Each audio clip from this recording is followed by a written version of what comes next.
Shalom.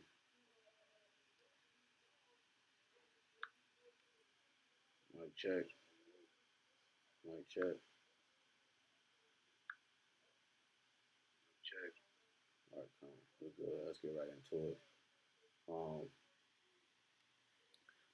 as always, we're gonna start off giving honor and glory to YAHAWAH, BAHASHAM, YAHWASHI, BAHASHAM, RAWCHAA, HAQADASH. Double honors to our apostles and our elders, a great millstone who rule well, who teach well in sound doctrine. Strong shalom to the hopeful elect, and the rest of the large multitude men, women, and children that scattered abroad. May the Most High have mercy on you these last days, and your houses be blessed always. All right, brother Kadash coming back with this with another lesson through the Spirit and power. YAHWASHI, Lord willing, is edifying. This is Paul's second missionary journey. All right, we just did the first one. Lord willing was edifying, and we're gonna do the second one. So this time we're gonna be in Acts 15. All right, Acts chapter 15.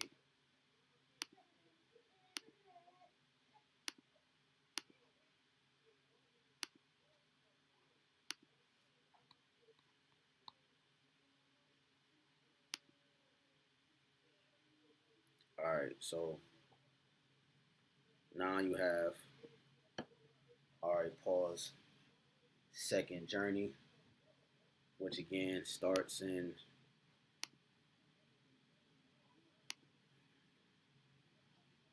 Antioch. All right, as you can see here on the screen, it starts in Antioch. So we're going to start in Acts 15, and we're going to start at verse. Let's start at 1, then we're going to jump down. It says, "And certain men which came down from Judea taught the brethren and said, Except you be circumcised after the manner of Moses, you cannot be saved." So, uh,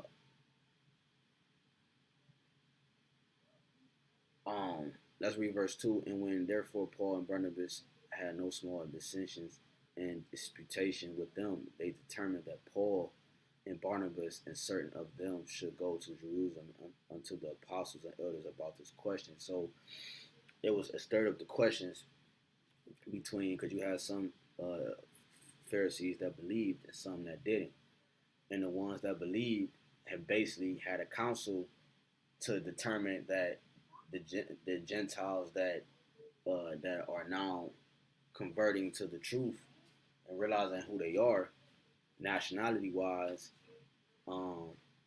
that they were pushing the manner of Moses, like it says in verse 1, where they said that they will have to be circumcised in order to be saved. But you're going to find out that as the council goes on, as the council goes on, they came to the conclusion that you don't have to be circumcised, okay, because you push the faith of YAHWASHI, you push the faith of YAHWASHI, okay, which they actually came to the agreement that the Israelites coming in don't actually have to be circumcised. But you're going to find out as time goes on, when Paul started dealing with Timothy, he actually did circumcise Timothy, because that's actually what you're supposed to do. But the council had came to the conclusion that you don't actually have to be circumcised, in which they came to an agreement on for these Gentile mind Israelites that were coming into the fold. You know what I'm saying? So just as a summary, let's jump down to verse 5. It says, "But there arose up certain of the sect of the Pharisees which believed, saying that this was needful to circumcise them and to command them to keep the law of Moses. And the apostles and elders came together for to consider of this matter." Right, like I just said. So let's jump down to 11. "But we believe that through the grace of the Lord Yahushua Mashiach we shall be saved, even as they." So right. So because the faith and the belief, okay, which ultimately is the circumcision of the mind, which is the heart, okay, which is why where Israel is able to get saved still, or even as the ones that's physically circumcised, because it's more spiritual now. All right, so from there, let's jump down like 35.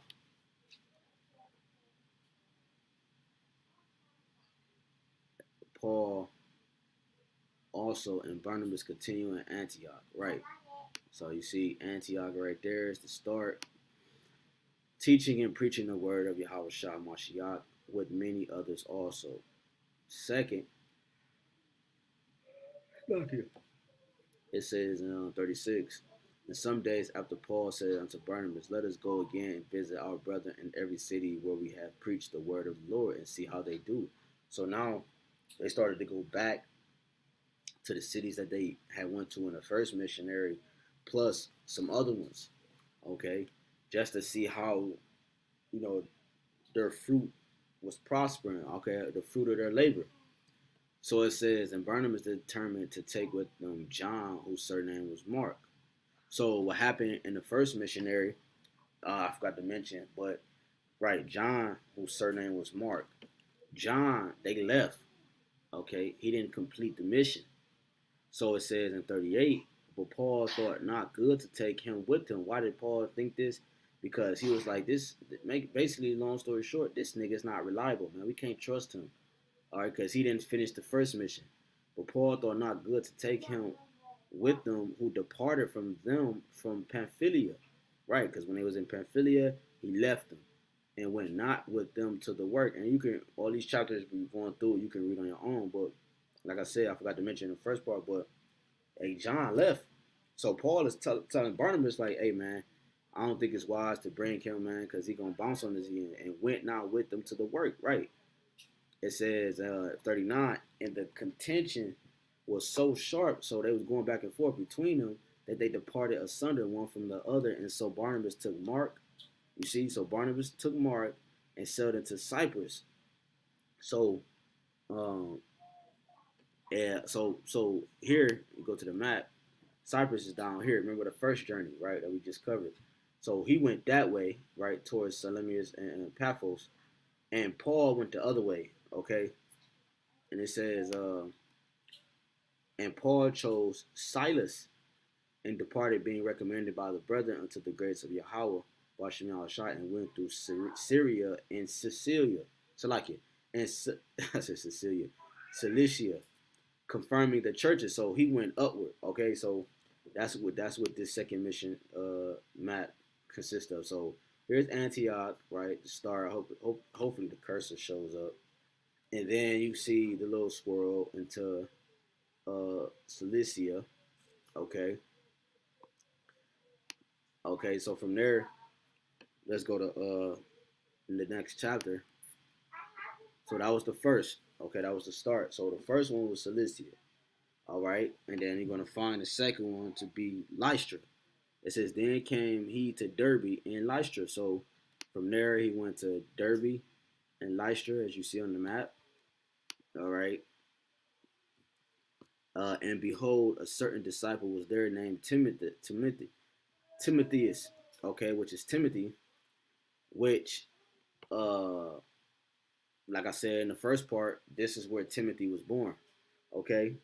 Um, the son of a certain woman, which was a Jewess and believed, but his father was a Greek, right? He was an Israelite, not an actual Greek, okay, which is why his name is Timotheus, because that was a Greek way to say Timothy. But that's another lesson for another day. I'm just trying to breeze through this. Acts 16:2, which was well reported by the brethren that were at Lystra and Iconium. So right, so then from Lystra and Derbe, they went to Iconium. Him would Paul have to go forward with him, and took and circumcised him because of the Jews which were in those quarters, for they knew all that his father was a Greek. Right, and see, this is what I was mentioning earlier, that when they were arguing, I mean not arguing, when the council was brought forth, you had Pharisees that believed on what was going on, okay, which is why they were saying, well, in order to be saved, he had to get circumcised, right? Because they were pushing a law. But then they came to an agreement that, they don't have to actually be circumcised physically. Because remember, it's all about the mind, being circumcised by the mind. So then, therefore, they said, they don't have to go about that way. But then, what did Paul do? He still, because you actually do still have to be circumcised, but it's more spiritual now. So Paul still went ahead and circumcised Timothy, okay, just off, what I'm saying, just off GP, man. It says, verse 4, And as they went through the cities, they delivered them the decrees for to keep that were ordained of the apostles and elders which were at Jerusalem. It says, and so were the churches established in the faith and increased in number daily. Right, the fruits of their labor. Now, when they had gone throughout Phrygia, so uh, here you see. Well, hopefully you can see my cursor, man. But you see Pergia right here. All right, so uh, from Iconium they went to Phrygia. All right, where you see on top of Galatia right there. Okay, then from Iconium to Phrygia, it says, let's continue. Matter of fact, let me just read it here in the book. It says, now when they had gone throughout Phrygia in the region, verse 6, of Galatia, and were forbidden of the Holy Spirit to preach the word in Asia. So, Paul got that zeal on him, man. He want to go all over the place, man. But the Lord said that the Spirit was placed on him not to head towards Asia. Okay. And it says after they were come to Mysia, which you see here at Mysia, all right, this is the next stop. Okay, this is the fifth stop. It says they essayed to go into Bithynia, right, which is in Pontus, right, which you see here at the top right hand corner, right. They wanted to go there. They wanted to go to the Pontus, but the Spirit suffered them not. You know what I'm saying? So the Spirit was guiding them exactly to where they needed to go. So boom, they didn't go there either. So it says, and they passing by Mysia, came down to Troas. I'm butchering these names, but Troas. All right, from there, right, which was the sixth stop. All right, and actually, this is the place. As we're going to continue to read, this is the place. Well, I wasn't going to read it, but we can read it. This is the place where Paul had a vision of the Macedonian man. All right, and we can read a little bit on that before I jump down. It says in verse 9, in a vision appeared to Paul in the night. There stood a man of Macedonia and prayed him, saying, come over into Macedonia and help us. And after he had seen the vision, immediately we endeavored to go into Macedonia, assuredly gathering that the Lord had called us for to preach the gospel to them. Therefore, losing from Troas, we came with a straight course to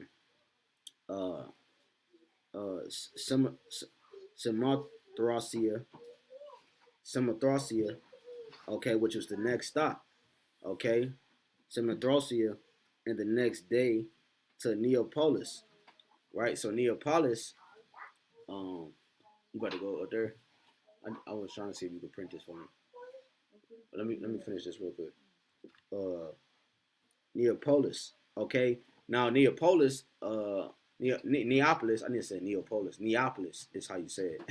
Neapolis, actually means new city.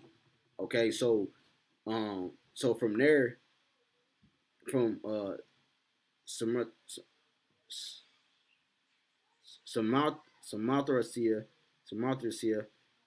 and the next day to Neapolis. Okay, from there they went to and from thence to Philippi. Okay, so they went to Philippi. Now Philippi is actually where Paul went to jail. Matter of fact, we could jump down to 16 because he was dealing with the damsel that was doing the sorcery. Okay, from there he was before that he was dealing with the lady Lydia, and then from there he was dealing with the sorcerer. And then he went because hold on, let's read this. I wasn't skip it, but let's jump down to 16. And verse 16, it came to pass, as we went to prayer, a certain damsel possessed with the Spirit, right, because verse 14 is the lady Lydia who believed, so it was three individuals who were converted into believers, okay, but going to 16, and it came to pass, as we went to prayer, a certain damsel possessed with the spirit of divination met us, which brought her masters much gain by soothsaying, which means her the ones that was ruling over her, she would make them money by her divinations, right? And her soothsayings. The same follow Paul and us in Christ, saying, these men are the servants of the Most High Power, which show unto us the way of salvation. And this did she many days. But Paul, being grieved, turned and said to the Spirit, I command thee in the name of YAHAWASHI to come out of her. And he came out the same hour. So Paul rebuked the Spirit, all right, and the Spirit came out. Uh, the Spirit came out of the woman using divination. So by this, it stirred up her masters. They got mad because now she's not able to make them any more money. 19, and when her masters saw that the hope of their gains was gone, you see, now they're not able to continue in their money, they caught Paul and Silas and drew them into the marketplace unto the rulers. So then they handed them over and brought them to the magistrates, saying, these men, being Jews, do exceedingly trouble our city, and teach customs which are not lawful for us to receive, neither to observe, being Romans. And by saying that, they didn't know that Paul was an actual Roman. You see, because we're gonna read it later on in this chapter, in which why that's important. And the multitude rose up together against them, and the magistrates rent off their clothes and commanded to beat them. Right, so they started to whoop their ass, man. And when they had laid many stripes upon them, they cast them into the prison, charging the Layler to keep them safe, right? Safely. Jumping down to 25, and at midnight, Paul and Silas prayed and sang praises to the Most High Power, YAHWASHI, and the prisoners heard them. It says, and suddenly there was a great earthquake, so that the foundations of the prison were shaken. Right, and immediately all the doors were open, and everyone bands were loose. So this is another example on why Jake should not fear when Esau roll on us, man, because the Most High, even if they grab us and bind us and put us in chains and put us into these FEMA camps, it doesn't matter, because if we believe and have faith and we continue to do the work, and we don't have to feel like we, what I'm saying, um, like we're not in a position to receive salvation, okay, we should be able to pray and really pray in the spirit, where the Most High he shake the earth and our bands get loosed. He make us invisible when our enemy try to roll on us. Whatever. This is the type of faith and this is the type of belief we need to have in these times. Okay, what you can take from this mission. So as they were in jail, they prayed. And the keeper of the prison, awaking out of his sleep and seeing the prison doors open, he drew out his sword and would have killed himself, supposing that the prisoners had been fled. Right, he thought they would left. But then you can continue to read. It says that Paul told him, "Here we are," and then he was so amazed at what happened, jumped down to 30 and brought them out and said, "Sirs, what must I do to be saved?" And they said, "Believe on the Lord Yahweh Shah, and thou shalt be saved in thy house." Right. Let's jump down to 36. And the keeper of the prison told this saying to Paul, the magistrates have sent to let you go. Now, therefore, depart and go in peace. Right. So now they said, no, man, y'all can go. But then Paul was like, hold on, bro. You know what I'm saying? He said to them, they have beaten us openly, right? Y'all didn't beat us and did all this to us. You know what I'm saying? Uncondemned being Romans, right? But you find out I'm a Roman, you know what I'm saying? Now you just gonna let us go? Nah, bruh. Something gotta give. He says they have beaten us openly and condemned being Romans and have cast us into prison. And now do they thrust us out privately? Nay, verily, but let them come themselves and fetch us out. He said, nah, y'all come yourselves and fetch us out. You see? You're going to try to send us out privately. No, man, y'all done did all this to us, man. No, you come. It says, and the sergeants told these words unto the magistrates, and they feared when they heard that they were Romans. Right. So, so Paul he was about his business, man. Let's keep going, though, for the sake of time. Jumping down to 17. Like I said, you can read this history on your own. Now when they had passed through now when they had passed through Amphipolis and Philippus, all right. So from there, from Philippi, they went to Amphipolis, damn, Amphilopit, Amphipolis. They from there they went to Thessalonica. They came to Thessalonica or Thessalonica, where was a synagogue of the Jews. Jumping down to 10, and the brethren immediately sent away Paul and Silas by night unto Berea. So there, from Thessalonica or Thessalonica, they went to Berea. Okay, what you see here, uh, who coming thither went into the synagogue of the Jews. It says, verse 15, and they that conducted Paul brought him unto Athens, and receiving a commandment unto Silas and Timotheus for to come to him with all speed, they departed. Now when Paul waited for them in Athens, his spirit right. So then uh uh from Berea he went to Athens. All right. Now this is uh in Athens is actually where Paul was cursing out the people dealing with the unknown God. Okay, it says, now while Paul waited for them at Athens, his spirit was stirred up in him when he saw the city wholly given to idolatry. Um, right, and you what's it called? Verse 19, Areopagus,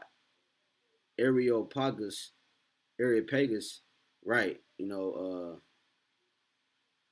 This is where on Mars Hills, this is where they would go and they would discuss the gods, and they would discuss uh, um, different things that they worship and whatever they came up with. You know what I'm saying? That's where Paul went, and this is where they were discussing these different gods that they serve. You know what I'm saying? That's why they said in verse 19, they took him and brought him into Areopagus, saying, "May we know what this new doctrine whereof thou speakest."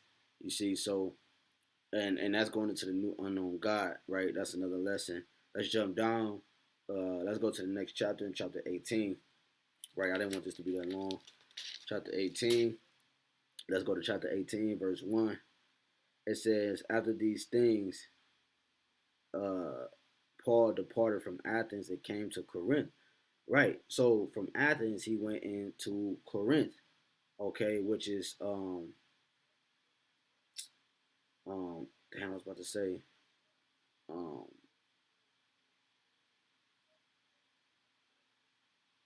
um oh, it's like it where he went from Athens to Corinth, and this is where you get First Corinthians, Second Corinthians. This is where he also set up a church. Okay, this is why you got First Corinthians and Second Corinthians is were letters written to the church in Corinth. Okay, now uh verse 2, and found a certain Jew named Aquila, born in Pontus, lately came lately come from Italy with his wife Priscilla, because that Claudius had recommended all Jews to depart from Rome and came unto them. Right. So this is where he met Aquila and Priscilla. All right. Let's jump down to 18 real quick. And Paul, after this, tarried there yet a good while.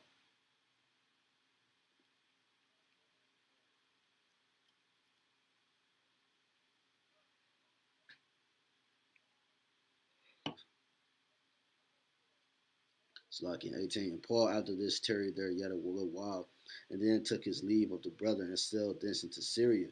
So, right. So, from Corinth, he went into sailed there into Syria with him, Priscilla and Aquila, having shrown his head in Centuria. So, right, from Corinth, they went into Centuria. All right. And then from Centuria, it says, for he had a vow. Right. So, Paul shaved his head bald. Okay. Um,